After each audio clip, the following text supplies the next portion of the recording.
England, Australia কিংবা New Zealand এরা কেউই নেই বাংলাদেশের ধারের কাছে। শুনতে অবাক হলেও গত এক দশকে দুনিয়ার সেরা স্পিন বোলিং ইউনিট এখন বাংলাদেশের। এমনকি 21 শতকে ভারতের মাটিতে খেলতে যাওয়া দলগুলোর মধ্যে সাকিব মিরাজদের উপরে কেবল আছে শ্রীলঙ্কা, তাও আবার তাদের সফরটা ছিল প্রায় 10 বছর আগে। এরপরে আর কারো স্পিন বোলিং ইউনিট দেখা যায়নি এতটা শক্তিশালী। ভারতের মাটিতে খেলতে যাওয়া টাইগার দলের স্পিন বিভাগের এমন সাফল্য ও সবগুলো দেশের পরিসংখ্যান নিয়ে বিস্তারিত শুনবো এই প্রতিবেদনে।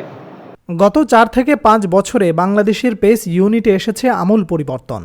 তাসকিন, শরীফুল, মুস্তাফিজরা এখন বিশ্বসেরা, কিন্তু তাদের এমন সাফল্যে স্পিনারদের ভূমিকা চাপা দিলে সেটা কখনোই মানানসই হবে না। এমনকি পরিসংখ্যানের দিকে চোখ বুলালে দেখা যায় বর্তমান সময়ে সাদা পোশাকে বিশ্বের সেরা স্পিন বিভাগ এখন বাংলাদেশের। তার চেয়ে বড় কথা, 21 শতকে এসে তাদের ধারে কাছেও নেই কোনো দেশের স্পিনাররা। ইংল্যান্ড, অস্ট্রেলিয়া, নিউজিল্যান্ড কিংবা পাকিস্তান সবার চেয়ে এগিয়ে সাকিব মিরাজরা। সেরা একাদশ নির্বাচন হিসেবে বাংলাদেশের চতুর্থ স্পিনার হিসেবে ধরা হয় তরুণ নাঈম হাসানকে। 2018 সালে ওয়েস্ট ইন্ডিজের বিপক্ষে অভিষেক হয়েছিল তার। নিজের প্রথম ম্যাচে প্রথম ইনিংসে নিয়েছিলেন 5 উইকেট, অথচ গত 6 বছরে মাত্র 10টি টেস্ট খেলতে পেরেছেন তিনি, যেখানে তার উইকেট সংখ্যা 36টি আর বোলিং গড় 27। এমনকি নিজের সবশেষ ম্যাচেও মাত্র 7 ওভার বল করে শিকার করেছিলেন 2 উইকেট। একটা দলের চতুর্থ স্পিনারের এমন পরিসংখ্যানে বুঝিয়ে দেয় বর্তমানে কতটা পুক্ত বাংলাদেশের স্পিন ইউনিট। এছাড়া সাকিবের পর বাংলাদেশের ইতিহাসের সেরা টেস্ট বোলার বলা হয় তাইজুল ইসলামকে, কিন্তু অবাক করার বিষয় হলো তিনিও নিয়মিত সুযোগ পান না সেরা একাদশে। ক্যারিয়ারে মাত্র 46 ম্যাচে তার উইকেট সংখ্যা 195টি। ক্যারিয়ারে মোট 12 বার 5 উইকেট শিকারের সত্ত্বেও সাকিব মিরাজের আড়ালে থাকতে হয় বাঁহাতি এই স্পিনারকে।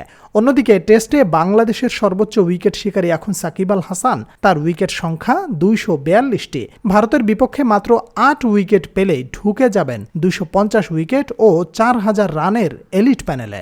বিপরীতে মেহেদী হাসান মিরাজ শিকার করেন 45 ম্যাচে 174 উইকেট। আর সব মিলিয়ে বর্তমান স্কোয়াডে থাকা 4 স্পিনারের উইকেট 647টি, যা কিনা গত 10 বছরে ভারতের মাটিতে খেলতে যাওয়া কোনো দলের সর্বোচ্চ, পাশাপাশি 21 শতকে এসে দ্বিতীয় সর্বোচ্চ। ভারতের মাটিতে খেলতে আসা দলের মধ্যে কেবল 2010 সালে শ্রীলঙ্কা দলের স্পিনারদের উইকেট সংখ্যা ছিল 850। এক্ষেত্রে সাকিব মিরাজদের প্রতিদ্বন্দ্বিতা করার মতো একমাত্র তারাই আছে। বাকি নিউজিল্যান্ড, অস্ট্রেলিয়া কিংবা নিউজিল্যান্ড সহ কেউ ধারে কাছে নেই। অজিদের 2005 সালের সফরে সর্বোচ্চ দলগত উইকেট সংখ্যা ছিল 551টি, আর ইংল্যান্ডের স্পিনারদের 2012 সালের সফরে উইকেট সংখ্যা ছিল মাত্র 342টি। সেই বিচারে বলা চলে বর্তমানে টেস্টের বিশ্বসেরা স্পিন বোলিং ইউনিট এখন বাংলাদেশের। সেক্ষেত্রে বিরাট কোহলিদের বিপক্ষে এবার দারুণ সম্ভাবনা আছে টাইগারদের। অভিজ্ঞ এই স্পিন ইউনিটই পারে চেন্নাইয়ের মাটিতে ম্যাচ জিততে। এই 4 জন ছাড়াও টাইগারদের পাইপলাইনে আছে আরও বেশ কিছু পরীক্ষিত স্পিনার। তারাও সময়ের পরিক্রমায় হাল ধরবেন লাল বলে।